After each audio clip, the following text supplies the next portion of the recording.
आदिवासी विकास विभाग आयोजित विभागीय क्रीडा स्पर्धा 1 ते 4 जानेवारी दरम्यान नाशिकच्या गरुडझेप अकॅडमीत झाल्या।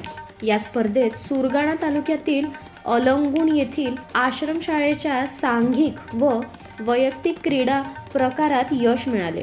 आश्रमशाळेतील 36 मुले व 16 मुली अशा 52 खेळाडूंची राज्यस्तरावर निवड झाली। राज्यस्तरावर निवड झालेल्या विद्यार्थ्यांमध्ये गायत्री चौधरी, वंदना वालवणे, दीक्षिता गावित, योगिनी भोये, कुसुम बागुल, वंदना भोये, योगिता चव्हाण, प्रियंका पवार, रोशन मुरे, दिगंबर महाले यांची वैयक्तिक क्रीडा प्रकारात निवड झाली। यासह 14 वर्ष खो खो मुले, 19 वर्ष खो खो मुले, 17 वर्ष कबड्डी मुले, 4x100 मीटर रिले, 14 वर्षातील मुली 4x400 मीटर रिले, 17 वर्षातील मुली 4x400 मीटर रिले, 19 वर्षातील मुले संघांची निवड झाली। यशस्वी खेळाडूंना संस्थेचे क्रीडा शिक्षक गंगाराम गावित, राहुल ठाकरे, निवृत्ती लांडगे, रामचंद्र गांगुर्डे यांचे मार्गदर्शन मिळाले।